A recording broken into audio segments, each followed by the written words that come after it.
Good morning. Morning, Phil. This is Phil Weiss with Jerry Slater, author of a new book that we find very exciting. Here it is, Mythologies Without End, the U.S. Israel, and the Arab-Israeli conflict from 1917 to 2020 by Jerome Slater. And this is what in academia is known, I believe, as a big book. And we hope that it's also going to be a synagogue book, that it's going to be synagogues are going to say, hey, you want to understand this conflict? We got the book for you. Here it is. Okay. So in this, this book came out a month or so back, and we're about to run a review of it, or we will have by the time this airs. We're doing this late in December. I want to talk to Jerry for an hour about what his intentions were with this book, what the achievements are of this book, and what the life of the book has been like so far. Jerry has had a long and distinguished academic career, and this is truly the culmination, and it reflects I mean, not to say there won't be more, but it reflects a long practice of scrutinizing the record of Israeli and Palestinian actions over the last 75, even 100 years. I mean, this goes back to the Balfour Declaration, but particularly Zionist history since the establishment of the State of Israel, and with particular focus on, I would say, Jerry's strength has always been to look at Israel's actions during the peace process and since the occupation, and how I'm taking my phone off the hook right now so we don't get irritating noise, particularly how Israel has availed itself of opportunities to have peace with the Palestinians. And I believe there have been such opportunities, many of such opportunities, and that there's been a failure. But let's get to the achievements of this book. And I want to start asking questions and get off the screen. The achievement of this book from a historical standpoint, is sort of documenting a pattern in which Israel has failed to accept compromise in the historical mandatory Palestine. And Jerry does this in granular and larger ways over the course of 50 years of various peace processing and initiatives. There are some stunning moments in the book, like his documentation of the Fahad Plan, which preceded the Arab Peace Initiative, in which Muslim nations, including Iran, accepted the existence of Israel in a partition program going back to the 80s. I think that was in 1980. And even then, the book documents that without American pressure, Israel was not going to make any concessions. And it didn't make any concessions. So that is the pattern that he documents with great sort of, I think, both historical and moral power throughout this book. And I want to go through a few of those moments. I want to ask Jerry, I want you to try to summarize the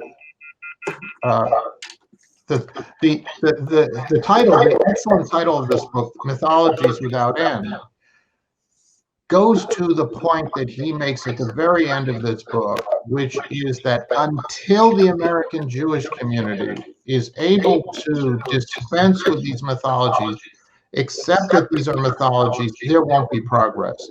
So I injected that word Jewish here. Jerry and I are both Jews. This discussion is going to be historical on the one hand, but there's also going to be a parochial component that we're going to bring in and out. And, I don't know, if it annoys you, just we're going to step outside it. But there is this challenge to the American Jewish community because it has such power here as supporters of the Zionist project in Israel. So I've said a lot. I've been all over the place. Jerry, I want you to sort of take it away. I'm going to ask you some pointed questions and then get at these larger issues. But I want to begin by asking you, what do you think my summary of the book, and how would you characterize what this book means? Why I believe it's important. You tell me why it's important. Well, no, I thought your summary was very fine. You get at what are my main arguments. The main mythology that I'm examining is the lost I quote the famous Abba Eban quote, which goes back to, I think, the early 1970s, in which he said, "The Arabs never miss an opportunity for peace." And my argument is that is almost precisely wrong. That there have been many opportunities, even before the 1948 war, in which the Arab states, the main Arab states, did not want to get into a war with Israel, and they put forth certain proposals which were compromises that had to do with territorial small territorial issues, and the Israelis were not interested in that. So going back even before the 1948 war and up through the present, obviously up through the present, since the Arab Peace, not only is the Arab Peace Initiative still on the table and constantly being reiterated, but now you have the obvious situation now that a number of Arab states are willing to forget about the Palestinians and reach a peace agreement, de facto or formal, with Israel. So there have been that's the main set of mythologies that I wanted to examine. Incidentally, I wanted to call the book "No End to Mythologies." My Oxford editors didn't particularly care for that, so we settled on this title. The other main mythology that I examine is the Zionist argument that not only must there be a Jewish state, which I accept with some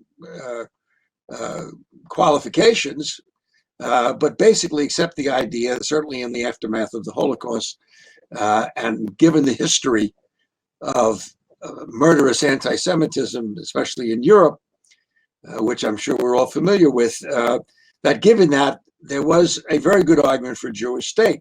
The issue was, where can you put it? And that's when it became very difficult. Well, I don't know how much you want me to go into the Zionist argument, but basically then I examine all of the arguments that have been made by Zionists and Zionist supporters for the need for a Jewish state in Palestine. And most of those arguments are very poor, frankly. They don't stand up to any kind of serious examination. The one argument which is not only not poor, but which is necessary and also sufficient to the case for a Jewish state, which was a refuge from murderous anti-Semitism. So those are the two main mythologies. Certainly the central one is lost opportunities for peace. And so I got a monologue here, Phil, so just why don't you pick it up from here? Okay. I like what your Oxford editors did on that, on the change in the title. I like the title as it is. I mean, so here's what I want to do. I'm going to mention 4 surprises from that record. 4 surprises to me. And we can return to them individually, but I'm going to run them all by you, and then I want to get your response to them. Okay. I have studied this conflict in some detail. I didn't know these things. Okay. 1, Rabin's record.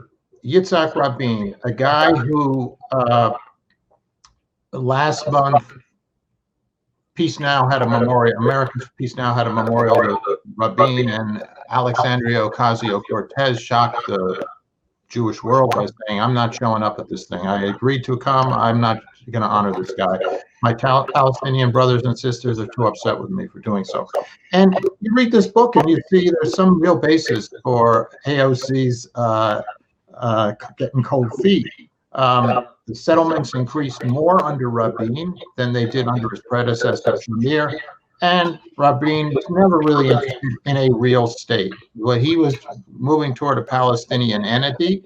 And guess what? It's 30 years later, and Netanyahu's not really interested in the Palestinian state. Do you want me to comment on Rabin now, or do you want to hold that? Yeah, I have these 4 revelations. That's Revelation 1. Let's go back to you on this, on that one, which I found a little surprising and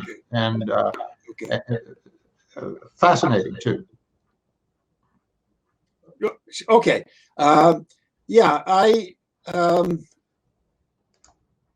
I'm trying to get you on the screen alone, Jerry, but you go. Okay, it doesn't matter. We both could be there. I want to just qualify a little bit about what you said about Rabin, and I admit that I didn't get into the qualification in the book, and perhaps I should have. There's some evidence. I'm trying to think what the evidence is concretely. I think it has to do more with people who were close to Rabin said later, and also the change in tone in Rabin just before his assassination. There's some evidence, there's some reason to believe, let's put it that way, that Rabin really did understand the need for, and eventually an Israeli acceptance of a Palestinian state. He was a hawk, of course, throughout his entire career, but he was changing. He was moving in that direction. You can make the argument, I don't think it can be proven one way or another, that when Rabin, after the Oslo Agreement, which clearly, without saying it explicitly, which clearly was intended to be a trial period ending in a Palestinian state if things went well, Rabin was very controversial, even at the time in Israel. And Rabin, when he went before the Knesset in order to get acceptance of the Oslo Accords, he then said, I see this. He didn't exclude a Palestinian state. He said, I see this more, or words to that effect, as an entity than as a state. And then he had a number of other qualifications to it, saying, it wasn't going to be a removal of settlements and so on. Even then, even in this very minimal form, they passed the Knesset by 2 votes.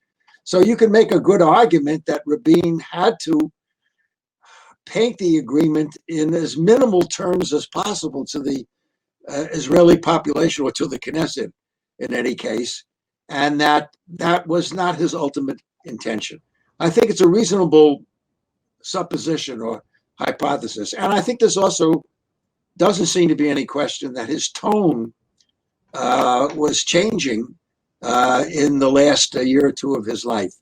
So if we give him the benefit of the doubt, I would say that there's good reason to think that if there had been 5 years of peace, as the Oslo Agreement called for, that in the end it would emerge as there would be a Palestinian state. Got it. It can't be proven. I understand, of course. That's helpful. And I would just say, by the way, that one of the achievements of this book, which I failed to mention in the introduction, is that Jerry does not get lost in the weeds. And so I forced you into the weeds a little bit in that discussion, but in this book, this is why it could be a synagogue book, in my view. It is an overview. In a lot of cases, it's an overview, and it does not get to go down rabbit holes. Jerry, you're a very good generalizer and compressor of fact and summer up. It's a superb rhetorical capability on your part, and therefore it's encyclopedic and extremely helpful on vital points. Now, let me get to another revelation, which speaks to the period that we're in right now. I did not know that George H.W. Bush, in 1991, I think, or 2. 90 or 91, somewhere in there, yes. Okay, that he gave a tip to the pinball table of Israeli politics, and that's why Rabin became prime minister. Shamir, the American public, Israeli public perceived that George H.W. Bush preferred Rabin to Shamir, and they went with Rabin.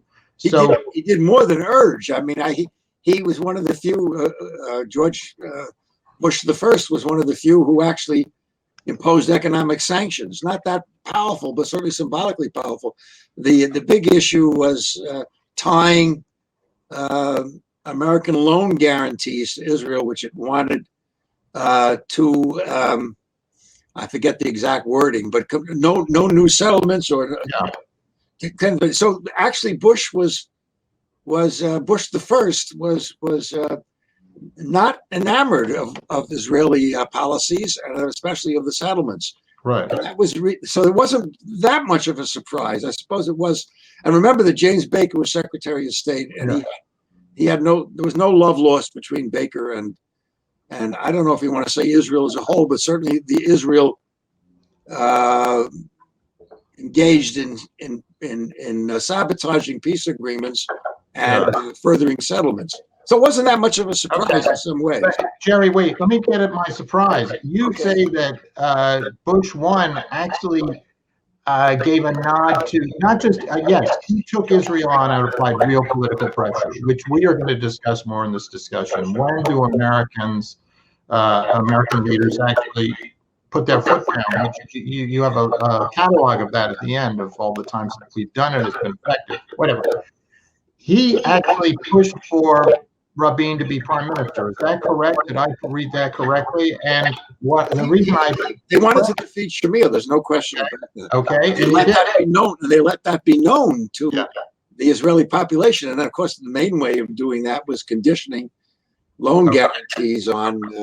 Fascinating. Yeah. So I have speculated that Joe Biden could actually, having taken down Trump in the United States, now dreamed of taking down Netanyahu and could potentially play a role as a kingmaker in Israeli politics if he started to put real pressure on the settlement program. Want me to comment on that? Sure. I mean, your book is involved in you're studying the past, not the future. But yeah, you have some statements about the future. What do you think of that? The circumstances have changed such that I don't think that would two things. I don't think Biden is going to do it, and I don't think it would work if he did. The Israelis are so now. What do I want to say here? Are so become so right wing, that and much less willing, even in principle, to agree to a two-state settlement. That I don't think pressures like that are either going to be forthcoming or that they would work. Okay, fair enough. So it's a different situation than it was in the 1990 or so. Okay, but to take you out of the area of speculation for a moment. You do say that pressure works. American pressure works. No, not quite, Phil. I said that it works. Oh, I didn't read that closely. No, except when the Israelis, it worked. It doesn't work when you try to force them to withdraw from the territories they conquered. It worked. Well, I can't remember my own catalog, but it works primarily when it has to do with reining in the Israeli military because it's creating warfares are creating too many civilian casualties. And I forget myself the other instances, but what I do say specifically is that when Israel thinks its vital interests are at stake, it doesn't work. And they consider, I don't think they're right, but they consider that they have a vital interest in preventing a two-state settlement. Uh-huh. So if you recall, Obama also started out as if he was going to put pressure, diplomatic pressure on Israel. He was stonewalled and he backed down. Yeah.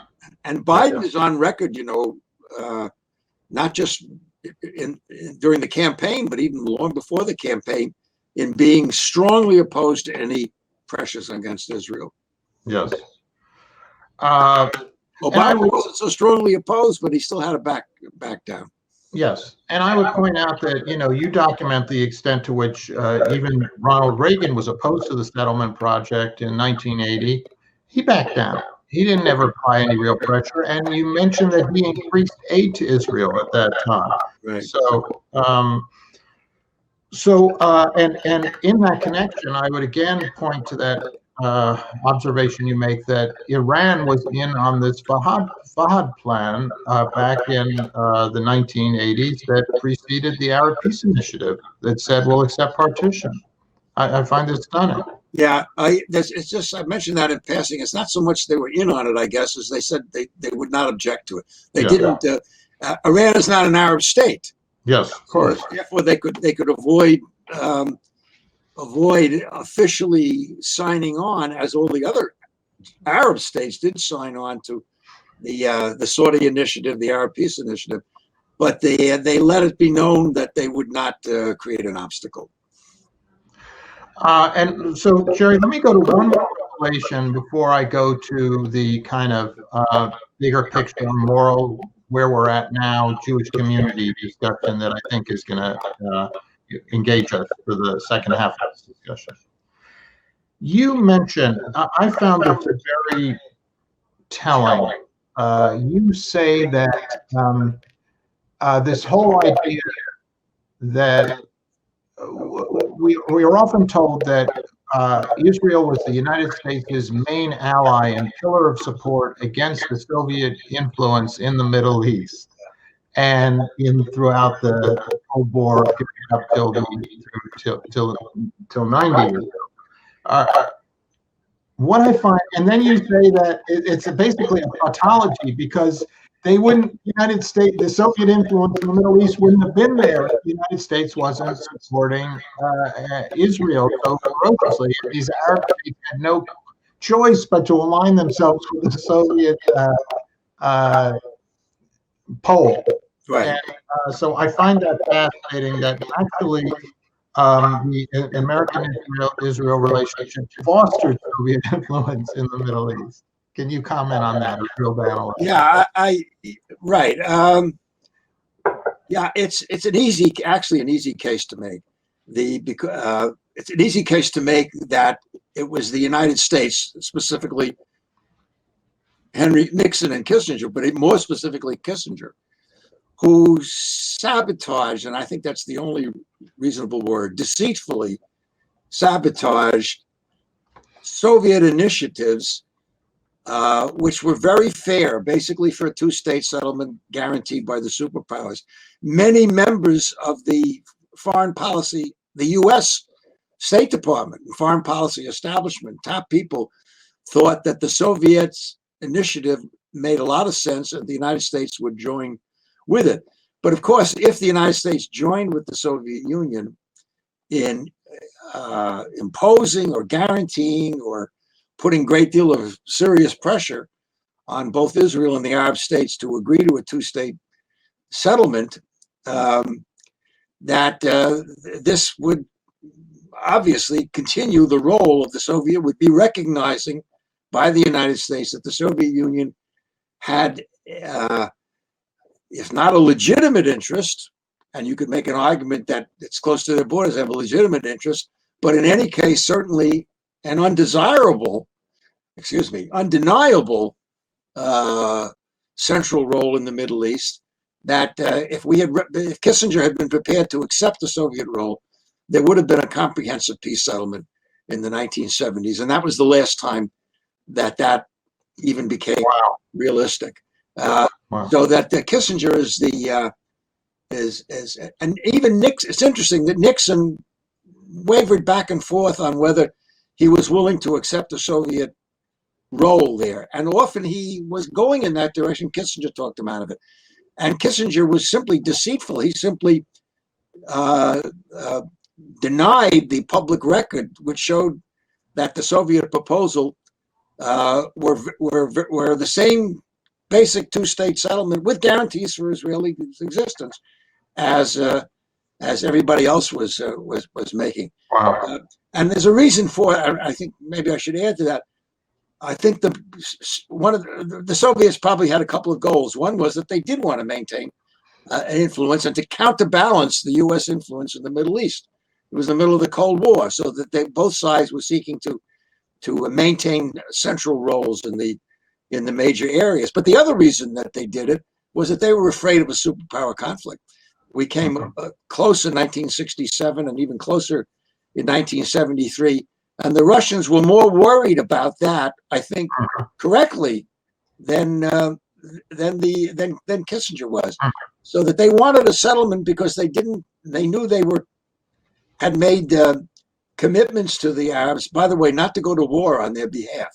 There was no such commitment, but events could have led to a direct superpower conflict, and the Soviets didn't want any part of that, correctly so.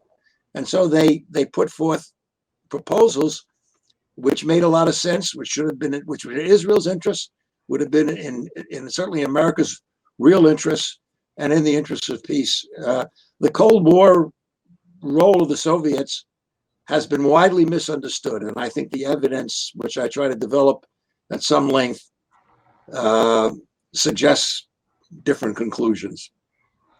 Are you a realist? Well, I hope so. What's the alternative? Well, I meant it obviously with the capital R in terms of the school of historical thought that you're associated with. Is it fair to pigeon? These are categories that I'm not well schooled in. I'm a little bit knowledgeable of. How do you characterize yourself? Well, I don't know that I want to characterize myself. The term realism in international politics that you're referring to, in the profession of international politics, is what do I want to say? Not so much that it's loaded, but it's also contested. It has often been understood to mean that moral considerations should not play any role in international politics, and I most decidedly do not support that. That let's say the extreme version of realism is states not only do but should, as a normative statement, seek only to further their national interests, regardless of moral considerations. Now, lots of people who think themselves as realists do not like that characterization at all. So I'm hesitant to answer your question because the term realism is itself so loaded. Now, if you mean it only simply to say, I believe in being accurate. Okay. But Jerry, let me push on that a little bit. Your book takes greater. You don't have a lot to say about Cast Lead, the Israeli assault on Gaza. You mention it and you go into it a little bit in 2008, 2009. You have a lot to say about events like more to say about events like Chaz Freeman not getting the national intelligence position under Obama. So power politics are very important in this book, and that seems to be something of the screen that you bring to this material. Is that a fair statement? Actually, no, I can't quite accept that, Phil. I don't make that central. That's true. I think you'll find that there is a great deal, and not only Cast Lead, other Israeli attacks in Lebanon and Gaza, in which I discuss it, and I discuss the outcome, and I discuss the civilian casualties that occurred from that. But it's true that I don't make that central. I'll give you a couple of reasons for it. First place, there's not a mythology that I want to counter there. Israel's record in wars and in the occupation are very well known. Certainly not by now. The New York Times may have played it down for a number of years, but even they don't do it anymore. And so I don't have that, and I don't have that much new to say. I do cite reports of various human rights commissions on Cast Lead and other conflicts involving Israel and Gaza or Israel and Lebanon. So I didn't. There wasn't a mythology there that I felt that I needed to counter, because if there was a mythology, what would the mythology be? Israel is the most moral army in the world. and so on, that has been counted by lots of people. Okay. I didn't want to go into that.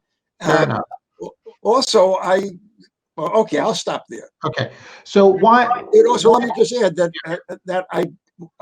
I did want to make sure that I had an overarching theme and argument to the book, and everything else had to be subordinate to it. That's great. And that theme I wanted to be lost opportunities for peace. Yeah. What? So, is this a tragedy? And I mean, I think it is a tragedy, and I think that there is a lot of blame here on the powerful party, Israel. And there's some grief in the book too. Do those seem like fair statements to you? What was the last part of that? Grief. Grief. Oh, for sure, there's a great deal of grief, and I feel a great deal of grief. I have a difficulty with the question of whether it's a tragedy or not, because obviously, in some ways, it's obviously a tragedy. Right? It's a human tragedy. On the other hand, what I don't like about the term tragedy is it suggests, partly to suggest inevitability, that there's a kind of dilemma which could not be solved. It created pain on all sides. The circumstances were such that there was no particular, it wasn't easy to see how it could be avoided. I think all of those things are connoted by the term tragedy. And that, and it suggests symmetry on both sides. Both sides have done bad things and so on, and it's resulted in this tragic conflict. It's a part truth, but it's no more than a part truth, because my argument clearly is, certainly with regard to the central argument, lost opportunities for peace, that the greater responsibility, blame responsibility for that, is that of Israel. It's not of the Palestinians. okay, it's a great answer. Thank you. What about the, you're Jewish. You mentioned that a couple times in the book. And toward the end, you have a sort of summons to the American Jewish community. It is essential to cleanse these mythologies inside the American Jewish community. Now, I think that without having an argument about the dimensions of the Israel lobby, you clearly regard the Israel lobby as an element in the politics of this conflict in the United States. And the American Jewish community is important in that lobby, certainly with respect to the Democratic Party. Yeah. So, tell me why it's your penultimate sort of guideline in this book goes to, I mean, you address the American community, but before that you get to the American Jewish community. You have a specific summons to them. Tell me what you are trying to do with this, what you would say to your Jewish brethren, and tell me, are they listening, and sisters? Tell me if they are listening to you. Tell me what the response has been. Have you been excommunicated? Have there, been maligned online, smeared, etc.? Not yet. No, I don't. The book has not been enough in the public for that to occur. I suppose there might be some of that. My argument is both a moral argument and a one that goes to the chances, if they're ever going to be a legitimate settlement, a two-state settlement. The moral argument is that one reason to be Jewish, if you're not religious, and I'm not, is I used to think it was a long history, but it doesn't go back thousands of years. It's more like a couple of hundred years of Jewish enlightenment, Jewish moral values, and so on, which I and others have taken very seriously. And so that if we are going to continue to think of ourselves, or if Israel wants to think of itself, remember, one of its proclaimed raison d'etre purposes was to be a light unto the nations. Well, who believes that Israel is a light unto the nations now? So there's reasons now to, if not to go back to the notion that we're going to be a light unto the nations, to be at least morally right. So there's a strong moral argument for Jews to the American Jewish community to what's the word? Allow the American government. I don't like the word allow, but join with the American government in using American influence, and even in some cases pressures. My argument is that, well, it's a little complicated. My argument is that there's no chance for American pressures on Israel in the absence of support, or at least acquiescence by significant parts, if not entirely, of the Jewish community.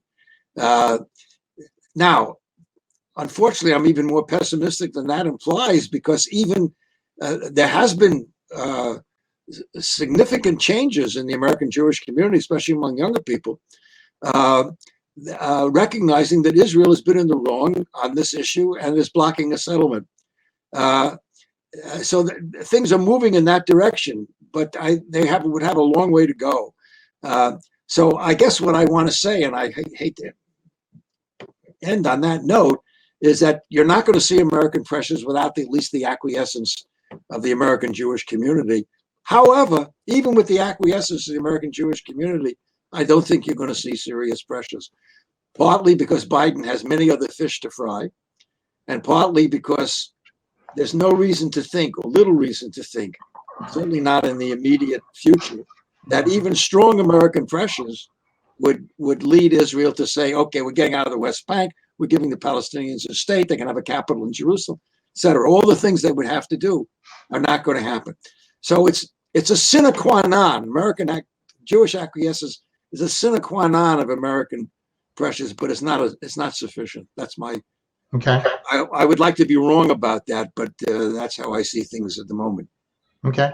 So I want to ask you about your own Jewish awakening on this question. And, here are these two Jews in this discussion, you and me, both of whom are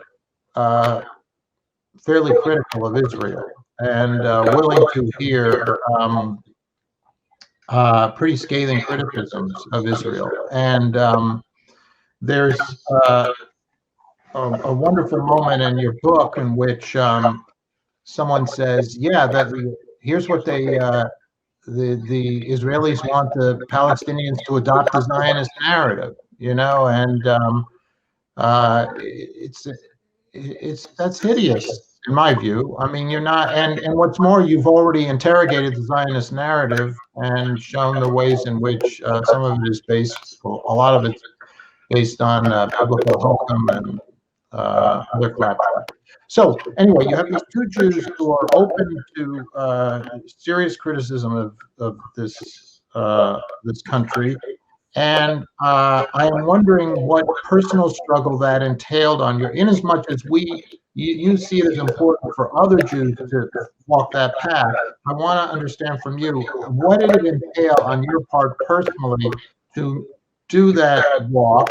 And how have you shifted over the years, if you have? And was there a light bulb moment? Was there an epiphany? Was there a crisis? Was there an ordeal? I mean, I want to understand your journey, as we say. Okay, let me back. Absolutely, but let me just come back. I want to add something to the question of why, of the importance of the American Jewish community. I left that out at what I just said. The American Jewish community is largely, overwhelmingly, even liberal. There are maybe 20% of the Israelis who are like the American Jewish community, liberal in a number of ways, and one of the ways is they not only support a two-state settlement, they are in absolute despair at Israel's behavior. These people have been asking, sometimes quite explicitly, for American pressure on Israel. They say so. And even top leaders have said, we're not going to get anywhere unless we get help from the United States, and that from the American Jewish community and from the American government. So that supporting a two-state settlement and rejecting the current Israeli political leadership and the occupation, goes without saying, and repression of the Palestinians.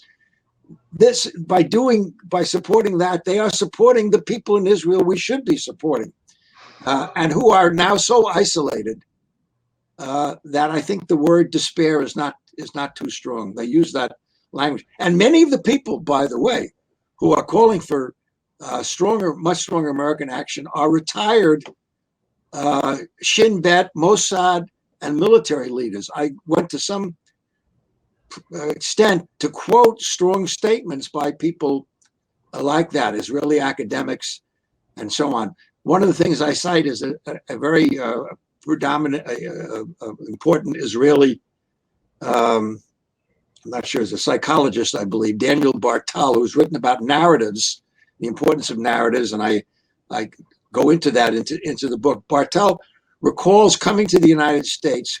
This is maybe 10 years ago. Yeah, I saw that. Talking to Jewish communities and expecting and essentially arguing, look, you have to open your eyes to the realities of Israel and the occupation. You're not supporting us. You're not supporting the values that you should be supporting if you refuse to join. And he's shocked.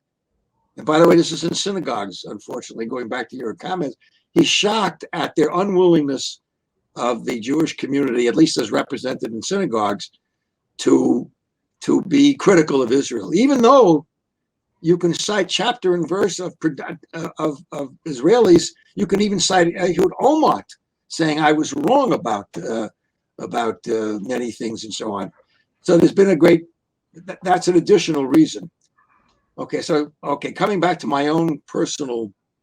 Well, I mean, I'm 85, so I'm I suppose you could say, a child of the Holocaust in a sense. Certainly heavily influenced by that. My father was an immigrant from Russia, grew up in the Lower East Side. Well, an immigrant. He was 1 month old, but very much part of the Jewish community. Of course, we rejoiced at 1948, the creation of Israel, and at Israel's victory in the 1967 war. Incidentally, even Noam Chomsky has said that he too was afraid in 1967 that Israel. Yeah, I'm aware of that. Yeah, I documented that. Yeah. I felt the same way. There's no question about it. I was wholeheartedly. I didn't even know that there was any other legitimate position to be as a wholehearted supporter of Israel and of its military victories, both in 1948 and 1967. But all of that was based on the premise that Israel wanted peace, was prepared to make compromises, had signed up to agree to the UN partition, and the Palestinians hadn't, which is a large amount of mythology in that. All of the mythologies I believed in, I accepted it. They weren't really being challenged very much. And so I accepted that. But then I began, first as I became, an academic, and one of my fields was the Arab-Israeli conflict. So I was aware of what was of the diplomacy and negotiations.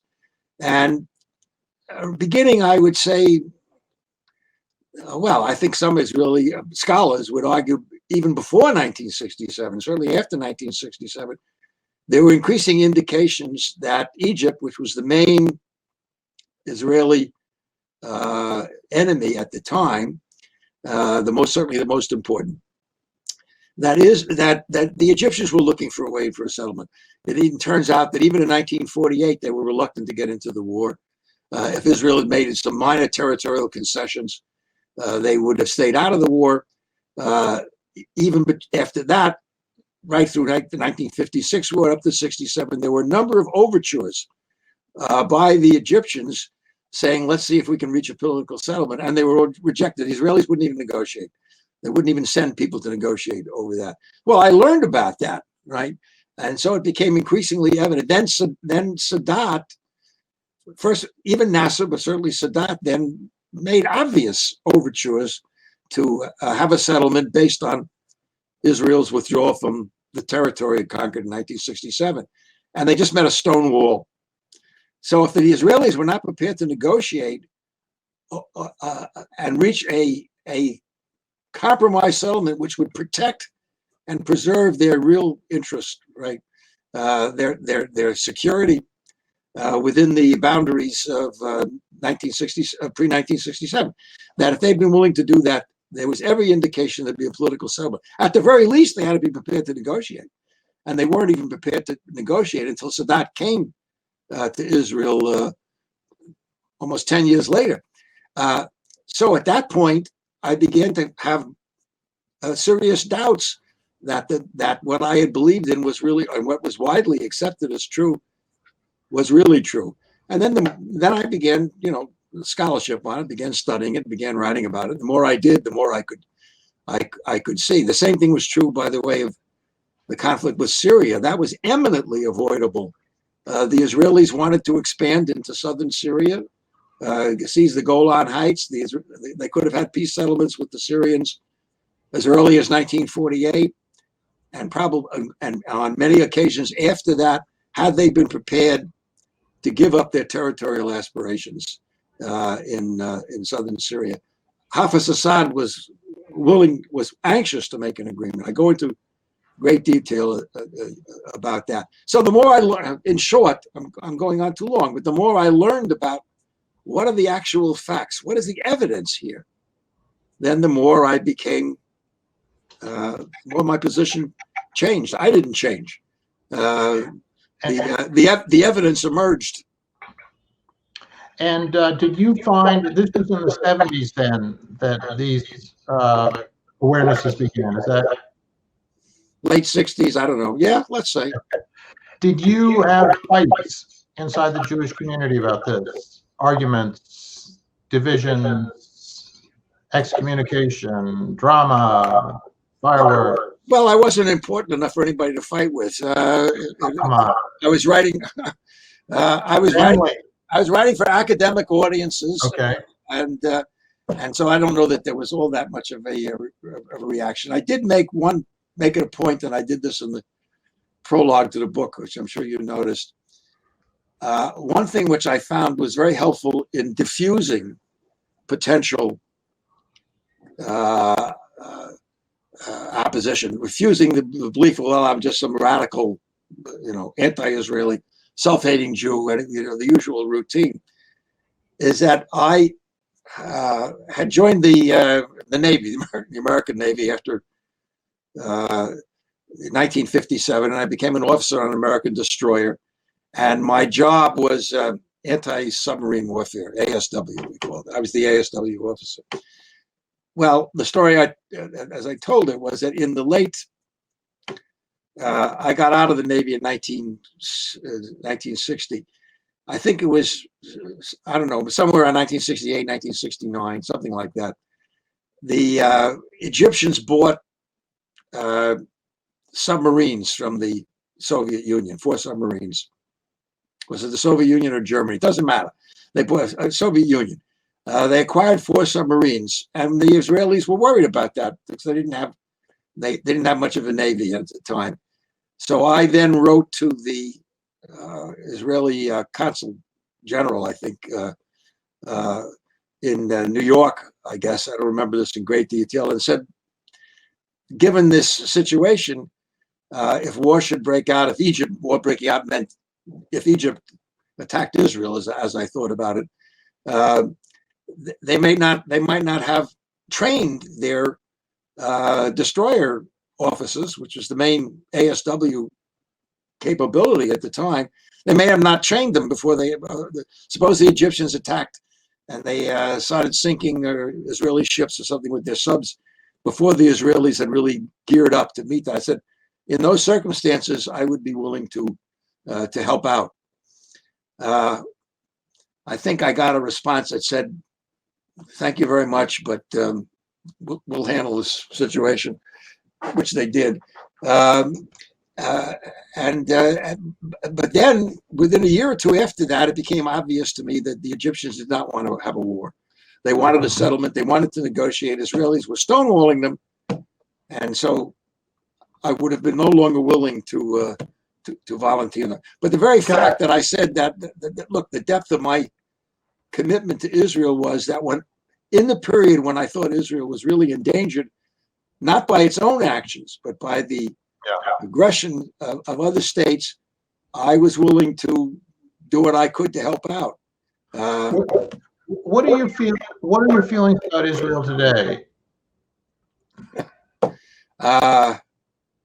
Well, I guess as I described myself once, I think maybe on your website, is that I guess I'm still a Zionist, but I'm on the extreme left wing of Zionism. I still think in principle, maybe in more than principle, that there is a strong case for a Jewish state. First place, it exists. So anybody that exists have a strong case to continue to exist.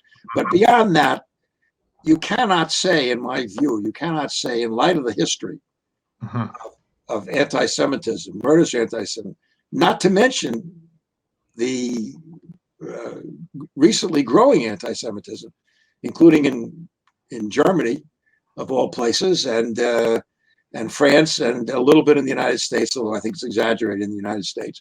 That you cannot say definitively there's no longer any need for a Jewish state. Problem is solved.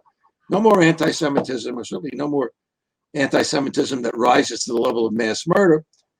You can't say that. So that in that sense, I'm still a Zionist, even though I don't accept the most of what goes along with Zionism, and even though I am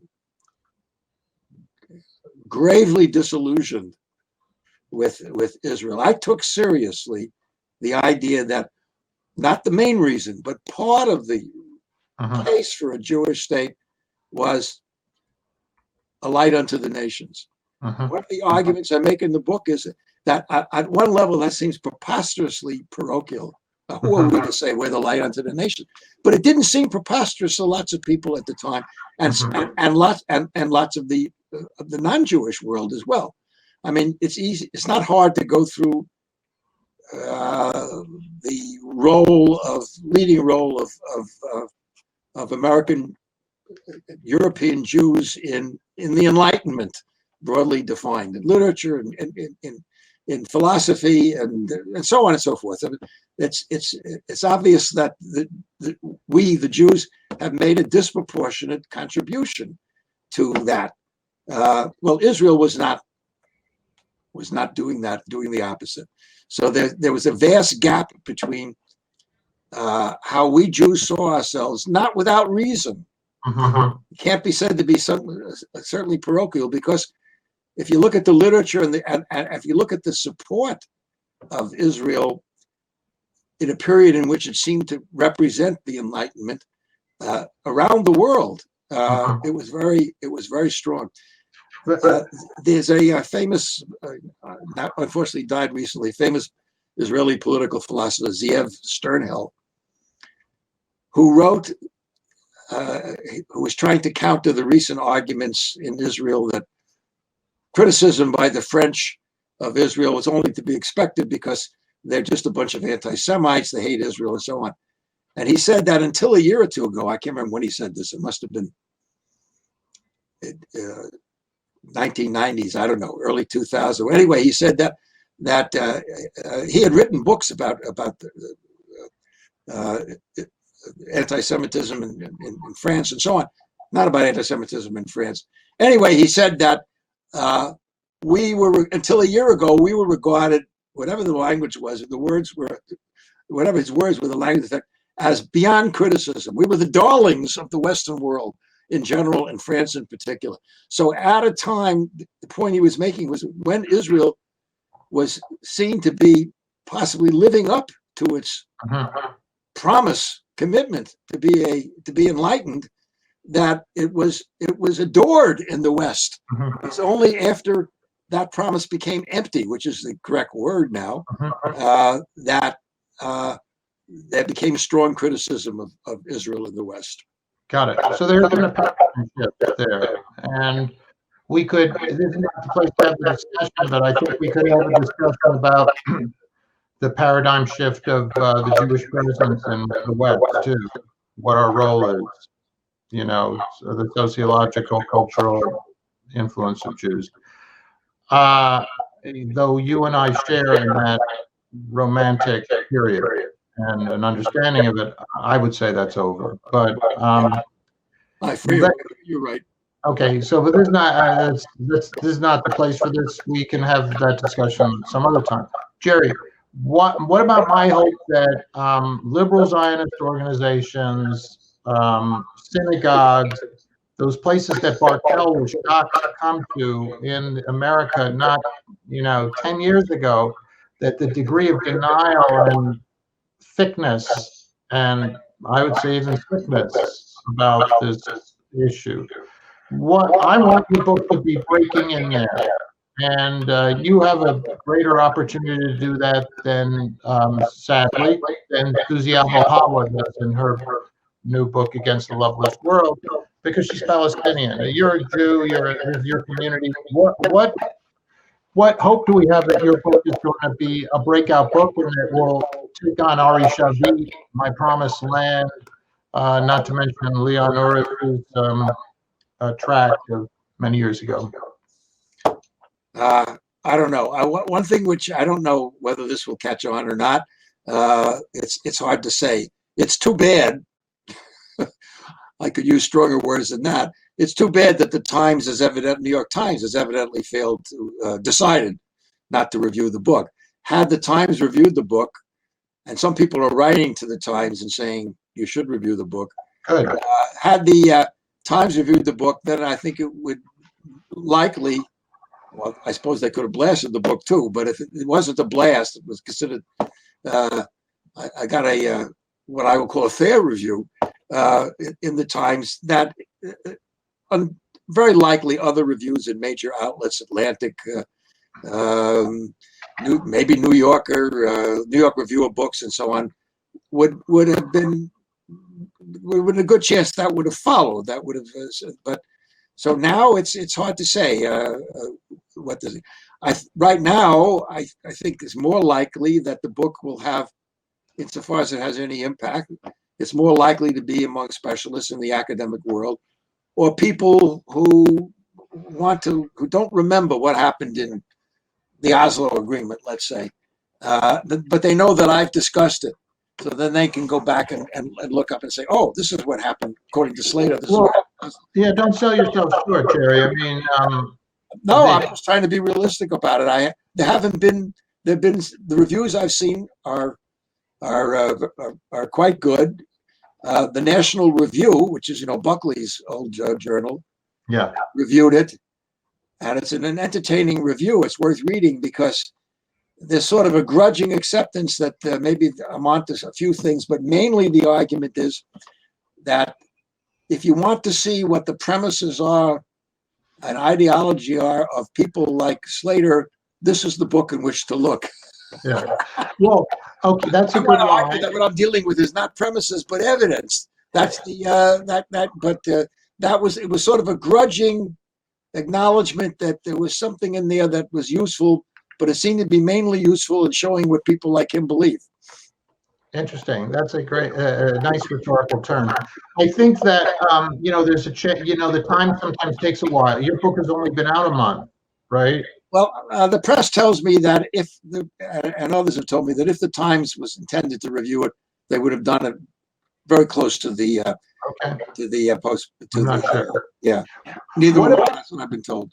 Well, I mean, off that National Review line, we're getting to the end here. I want to say that, it's a cute jab by the National Review, but they recognize that these attitudes are significant, and they're significant not only in the Jewish community, but in the larger progressive community. That is my area. 2 days from now, we're going to be in 2021. So Jerry, hallelujah. Hallelujah. Okay.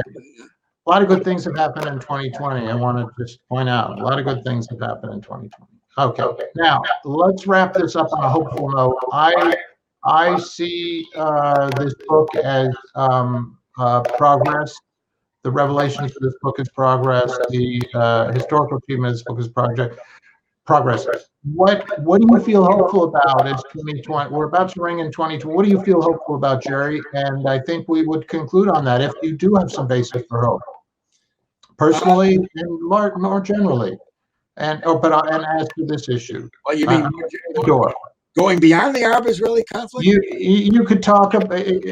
Well, I guess let's stay within the four corners of our discussion, but but it is a political discussion, so it opens the door a little wider.